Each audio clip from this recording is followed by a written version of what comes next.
Have you ever felt like your life is falling apart?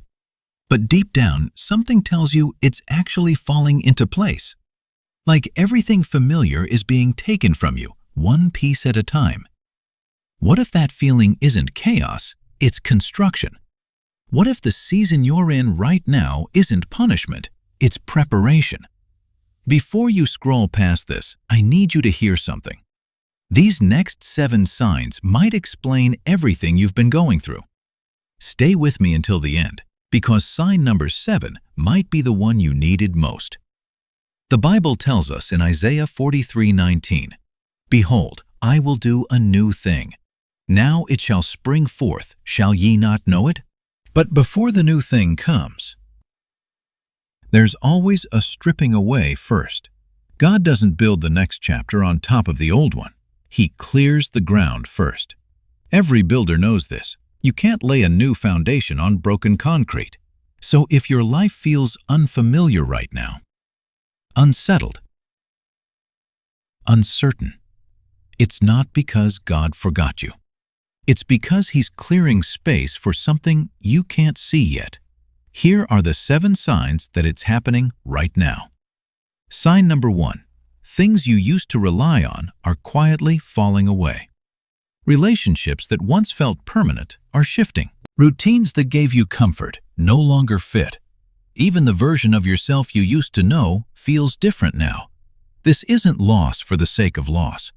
In John 15:2, Jesus says something most people miss. "Every branch in me that beareth not fruit, He taketh away. And every branch that beareth fruit, He purgeth it, that it may bring forth more fruit." Read that again. Even the branches that are bearing fruit get pruned, not because they failed, because they're capable of more. Pruning always looks like loss in the moment. The gardener doesn't explain himself to the branch. He just cuts with purpose. And every cut he makes is aimed at more growth, not less. If it feels like God is clearing your hands right now, it's not because He's taking things away from you. It's because He's about to fill them with something greater. Sign number 2. A season of silence. When your prayers feel like they're hitting the ceiling. You pray, and it feels like the words just stop somewhere above your head. Job knew this feeling better than almost anyone in Scripture. In Job 23:8-9, he says something raw and honest. "Behold, I go forward, but He is not there, and backward, but I cannot perceive Him." Job wasn't unfaithful. He was in the dark, and still faithful. That's the part we skip over. Silence from God is never the same as absence from God. Sometimes He goes quiet, not because He's distant, but because He's doing something too deep for words to explain yet. Even Jesus experienced this kind of silence in the garden, right before the resurrection. Think about it. The most important things in your life were formed in silence. A baby forms in silence, in darkness, before it ever takes a breath. A seed grows underground, in the dark, before it ever breaks the surface. If you're in a quiet season right now, don't mistake it for abandonment. It might be the deepest kind of work God ever does in a person. So keep praying, even when it feels like no one's listening, especially then. Sign number 3. Old dreams and old plans are quietly dying. Not because you failed, because they were never the final version. Jesus said something in John 12:24 that changes how we see loss. "Except a corn of wheat fall into the ground and die, it abideth alone. But if it die, it bringeth forth much fruit." The seed has to die to become anything at all. If it stays whole, safe, untouched, it stays exactly what it is, alone. But buried, broken open, given up, it becomes a harvest.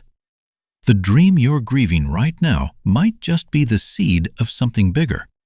You don't have to understand it yet.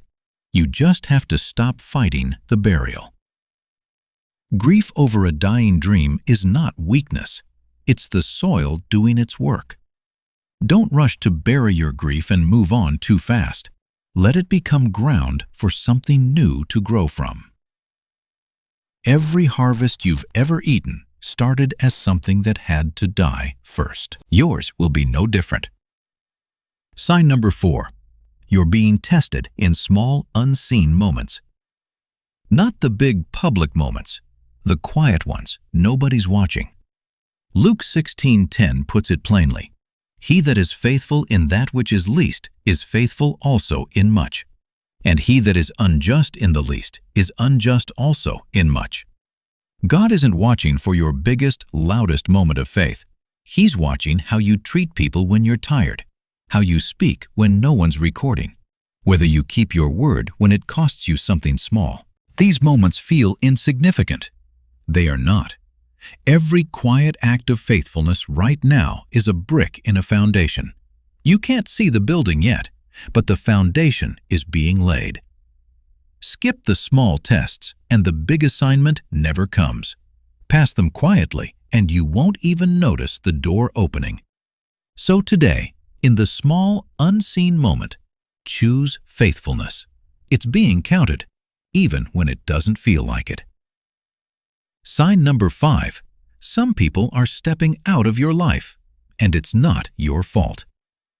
Friendships that once felt unbreakable are quietly fading, and you keep asking yourself what you did wrong. Maybe nothing. Not everyone is meant to walk with you into the next season. John 15:2 again. The same pruning applies to people, not just habits. God will realign your circle before He expands your assignment. Some people were only meant for a chapter, not the whole story. Letting them go doesn't mean you failed at love. It means the story is moving forward, and not everyone is written into every page.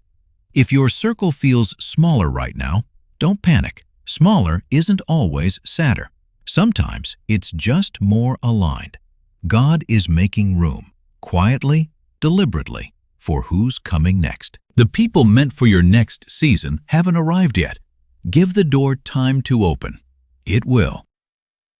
Sign number 6. You have a strange, unexplainable peace, even while everything around you feels uncertain. Your circumstances haven't changed, but something in you has.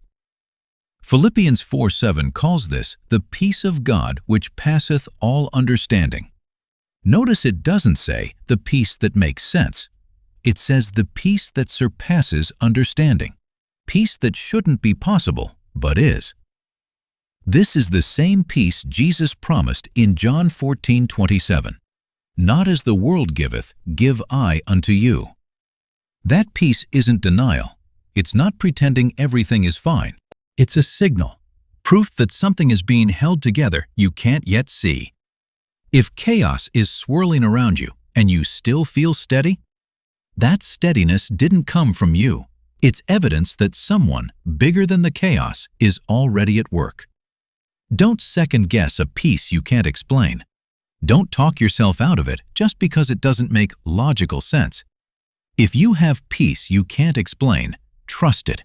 It's not naive. It's supernatural, and it's usually a sign the storm is about to make sense. Hold on to it. And sign number 7. You keep hearing not yet instead of no. The door hasn't slammed shut. It's just still closed for now. Habakkuk 2:3 says it clearly. For the vision is yet for an appointed time. Though it tarry, wait for it. Because it will surely come, it will not tarry. Delay is not denial. It's timing you can't see the full shape of yet. A not yet means the answer already exists. It just hasn't arrived on your schedule. Every prayer you've prayed that hasn't been answered yet is still in motion. God's delays are never His absence. They're preparation for you and for the thing you're waiting on. Every not yet you've heard is proof the door isn't closed. It's just not time to open it. Yet. And when it's time, it will open all at once. So don't stop believing just because the timing feels slow. Slow is not the same as stopped. If you recognized even one of these signs in your life today, I want you to know something important. You are not falling apart. You are being prepared. Every season that felt like loss was actually construction. And what's coming will make every hard season make sense. Read that one more time if you need to.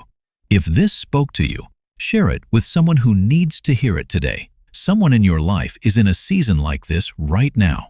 Be the one who sends it to them. And if you want more messages like this, subscribe, because your breakthrough might be closer than you think. Your breakthrough is coming. Stay ready.